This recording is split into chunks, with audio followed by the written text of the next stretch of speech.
Laredo, Spain right now for the 33rd CMAS World Spearfishing Championships.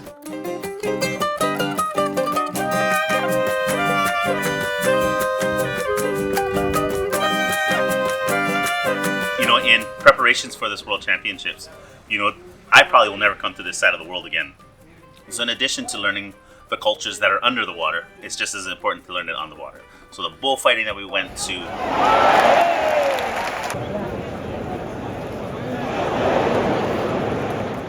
the eating the jamon and the different specialities that come along with this region of the world.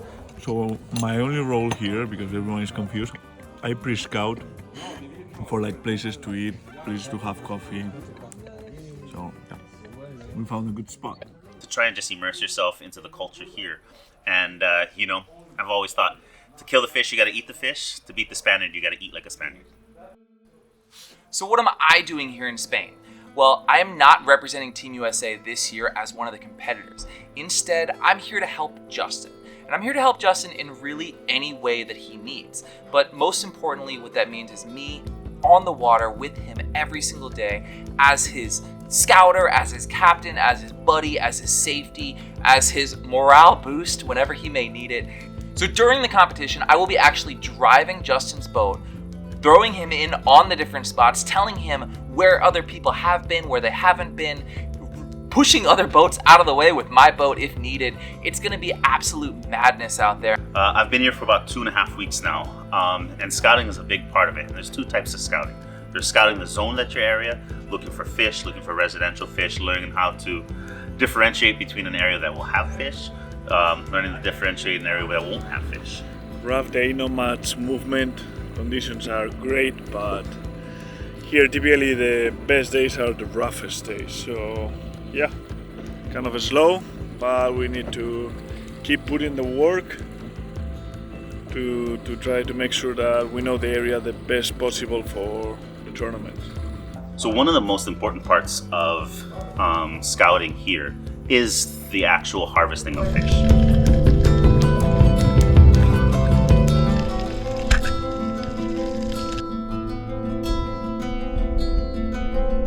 And what the biggest part of it is actually how to hunt them, how to decide which fish is legal and valid, and more importantly, what you believe is a legal fish in a heartbeat.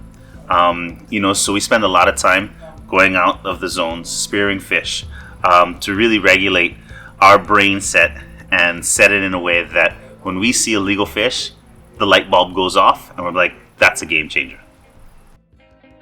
People always ask, why do you do it? Why are you going?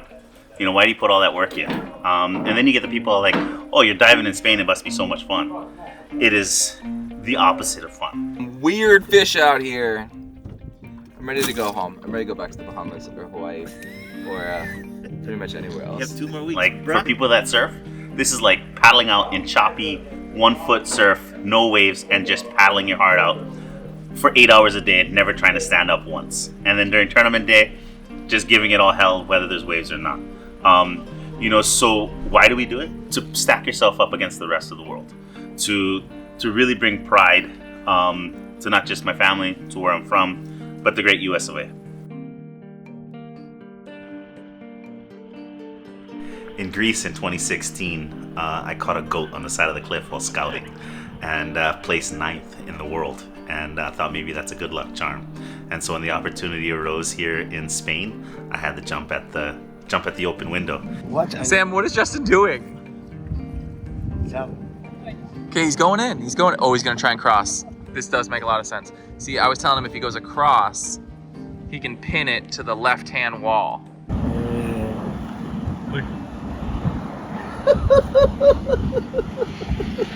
Oh my God. Stop it!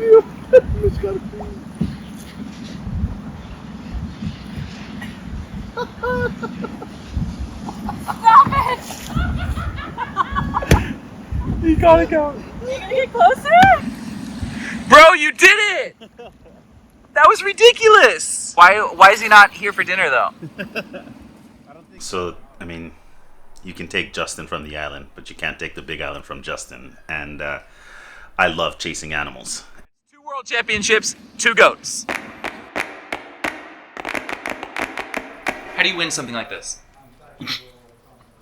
How do you win something like this? Get very, very lucky. So every gram of a fish is worth a point. And then they put a minimum of, this tournament, 700 grams. So if you shoot a 699 gram fish, that fish is worth 0 points and it gets tossed to the side.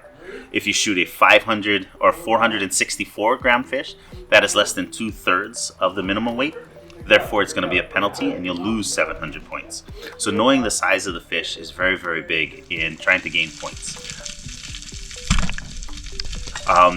And so you just got to spear as many fish as you can. There's quotas set in place. And basically, the guy comes in with the most diverse catch is going to win. You know, you're trying to come to someone else's backyard, spear their fish, hunt their way, and trying to be victorious. So the cards are definitely stacked against us. But, hey, you can't win if you don't go. There's a bit of a debate about whether spearfishing should even be a competitive sport, or whether spearfishing is just a way of life. Agree or disagree, competition spearfishing has personally given me so much. It has let me travel the world to experience places that I never would have. It's given me access to the absolute best divers on the planet. And it's pushed me to examine and attempt to master the nuances of spearfishing that I simply wouldn't do had I just been out there hunting for food. It's forced me to become obsessed with getting better at spearfishing so I could then stack myself up against the best in the world. I have now taken all the knowledge from that obsession and organized it into my online spearfishing masterclass. This online video course starts at zero for those looking to buy gear and get out spearfishing, and extends all the way to advanced spearfishing, where I teach my personal tactics for making the fish come to you. Whether you're on the hunt for your first fish, or you're simply out there looking to up your game, I guarantee this course will help you get there or your money back. Find out more by clicking on the link in the description. And now, back to the World Championship.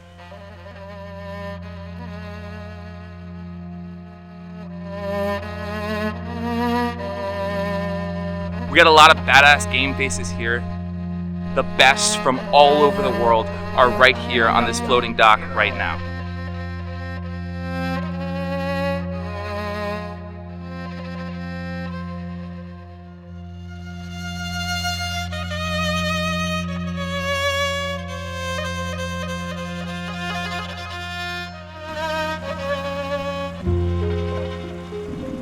So we're waiting for the gun to go off, but we don't really know when that's gonna happen because we're already way past our start time.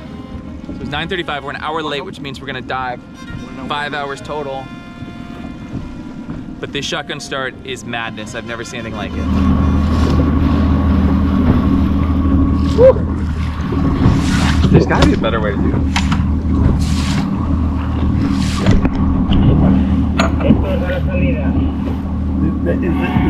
The start. Go. Lean forward, Gorka, lean forward. Okay.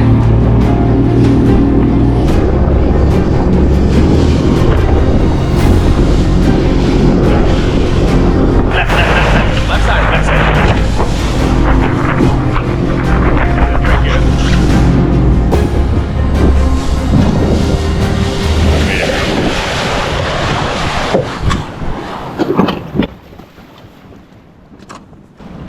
Serious shotgun start there, absolute madness. Justin just got in for the first spot.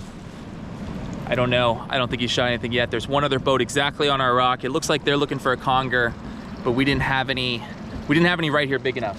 But if you look around, I mean, I don't know if you can see, but multiple boats on top of each other. And this is it. This is how it always is in the World Championship. 120 boats. I mean, I can see floats on top of each other as people dive for their first congers. So first fish of the comp for Justin, not valid. Definitely not a small sargo, but 625, 650, very close, but it has to be 700 grams. So it's not a penalty, but it's not gonna be any points. I think he's got something else. I saw a reload there, but no fish. So I think that was a miss. The first hour of these things, the first half hour, is so unbelievably stressful. And because you know that you need fish. If you're not getting fish in the first 2 minutes, 1 minute, 30 seconds, you're kind of fucked. And you know that. And it's not the fun style of spearfishing at all. It's just this rush, you jump in, you're all in panic mode, everybody's all around you. Hey, you just called me. Perfect. You want to start there or do you want to start here? Black and white sargo. Pintos and sargo. Pintos and sargos. Because no one's, I've been watching, no one's been on that line.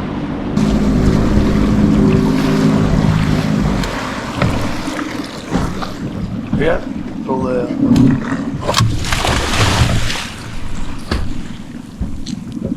So that first mark had no fish on it. Second mark, a little bit deeper. He really likes this spot. So let's hope this one works out. He's got this one named Black and White Sargo and Pinto. So we'll see. Sorry.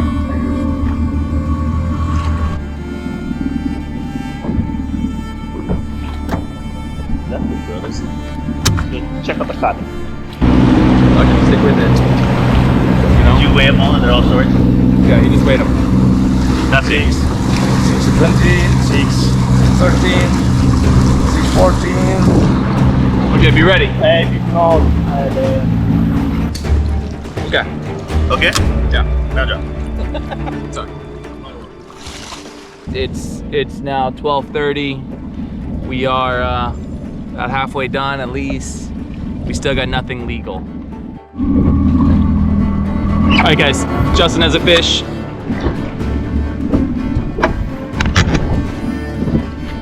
Let's see it. Oh no. We have a missed fish. Not good.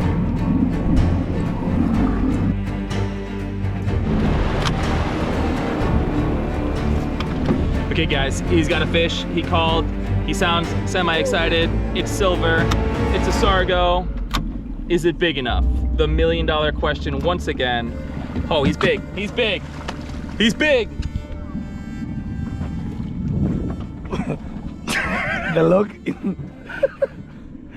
Look. Exactly 7. Exactly. Okay, be careful. Do not even bump a scale off of that thing. We need to keep the eyeballs in it, the guts in it. Don't let it poop, man. We need to put a plug in its butt. Cannot. That fish needs to weigh. Justin just pulled up a giant double black bar sargo. I don't know the species name. I should, but I don't. Look at this thing.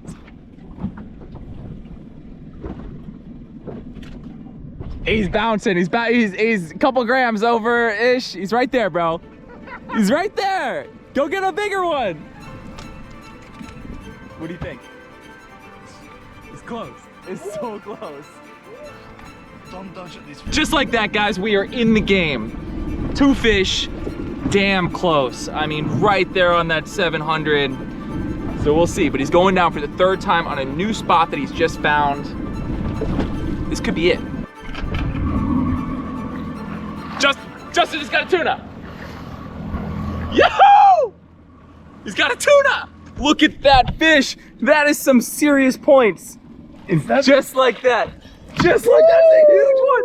Yoo-hoo! oh, the fridge? It's giant. It's giant. Close to the 2 kilos. Close to 2 kilos. 2 kilos. Guys, this is a game of grams, and just like that, Justin is back in the game. I mean, I just see so many points. Look at that. 2.5 kilos. 2.5 kilos. 2.5 kilos, so he's gonna get a bonus for a new species. Yes. Incredible. Incredible. Good. Giant Pinto. This is a good pinto. Yes. Yes. So we're getting down into like the final minutes, and we actually got an update here from Apnea Passion. Giacomo de Moya, 6-7 fish plus 2 eels. Peretti from Italy, 9 fish. The other Italy guys, Ciambelli, 6-7 fish. Deula, Italy, 5 fish.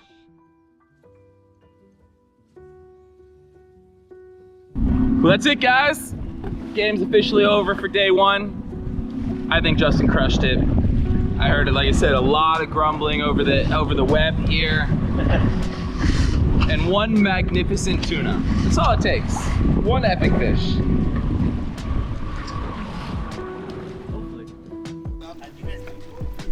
Three fish. Three fish. Oh, very nice. So this is one of the super fun parts of the competition. Everybody kind of cruises on through and like puts their fish on display for all the photos.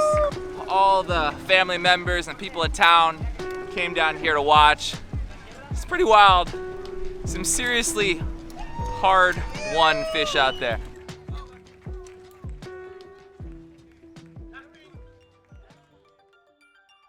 Okay guys, so we're heading out for day 2.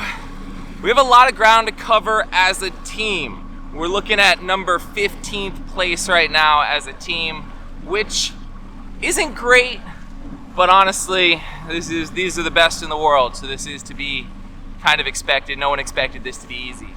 As expected, Spain is in first place, Italy's in second place, and totally shocking to the world, Tahiti fighting for third. Justin's sitting in number 23 right now, which isn't great, but if you want to get an idea of kind of how close this competition is, if 2 of those fish that Justin shot yesterday would have had another 50 grams each, they both would have been valid, bumping him up into the top 10. So each and every one of these fish is just incredibly important. Going from day 1 to day 2, it's really important to kind of adjust your game plan with everything that we've learned yesterday, because scouting is all about guesswork. We're trying to figure out, you know, what these fish are gonna do when 100 boats attack them.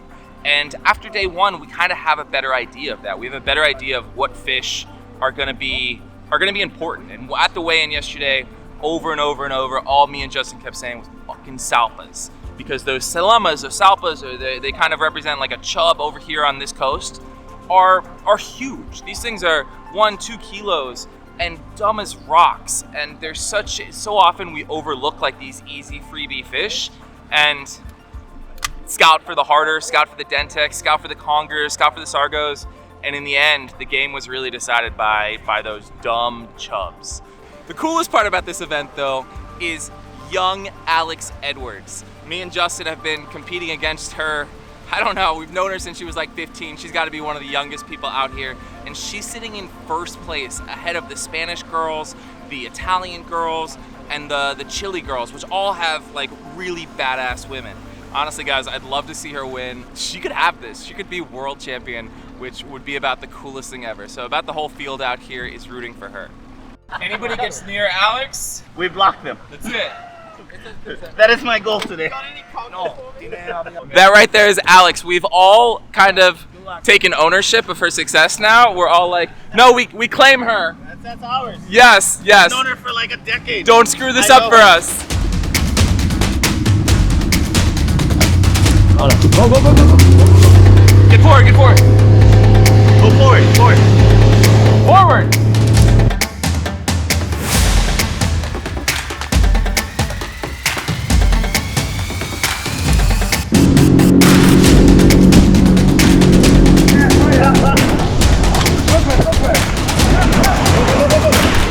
Go, go, go!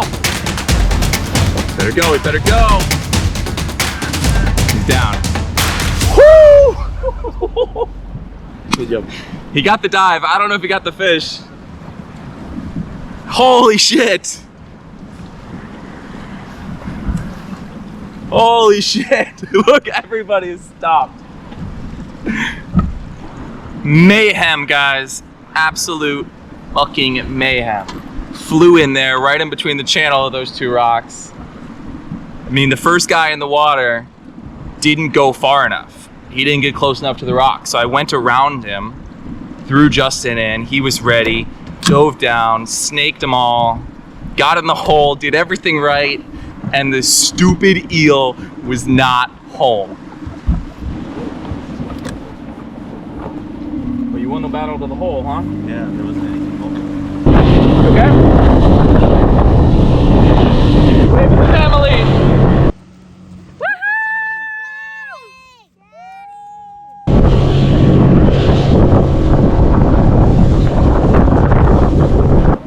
So we got one definite keeper fish on the boat. I think that That big, big pinto, big red thing, beautiful little wrasse thing.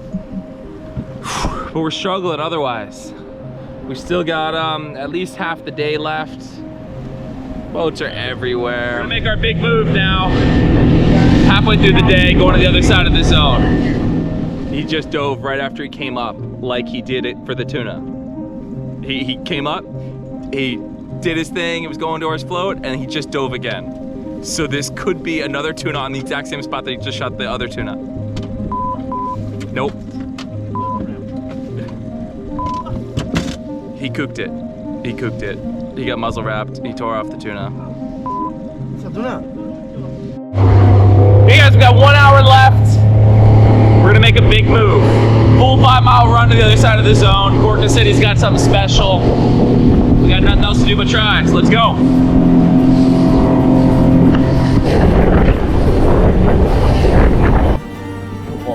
And sand? No, this one is a rock. It's rock. Rock or rock? What line? Or line. You can fight? I've been called. We've been called. We've been called. Tell me yes. He shot the gun. Shot the gun. Oh yes! That's a good one. Justin.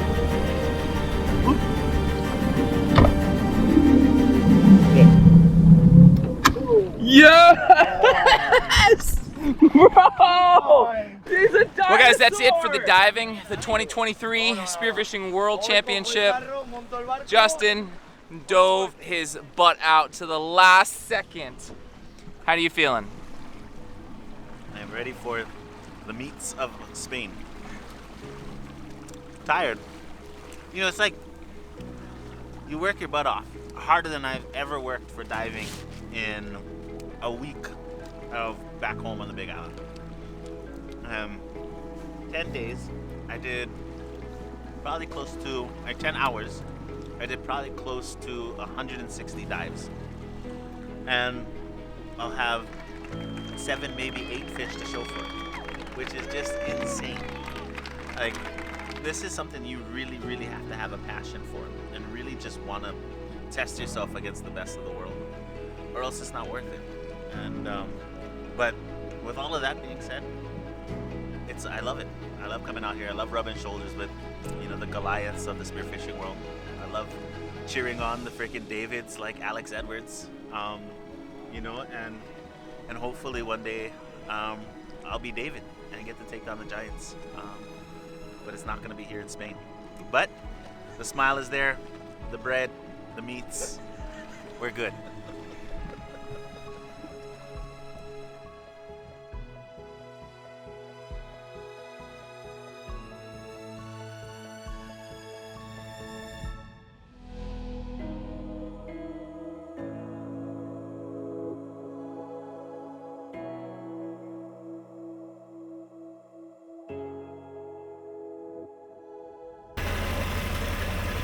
That must be like the closest thing to a hobbit feet that I have ever seen. Yeah, I don't have hair on it.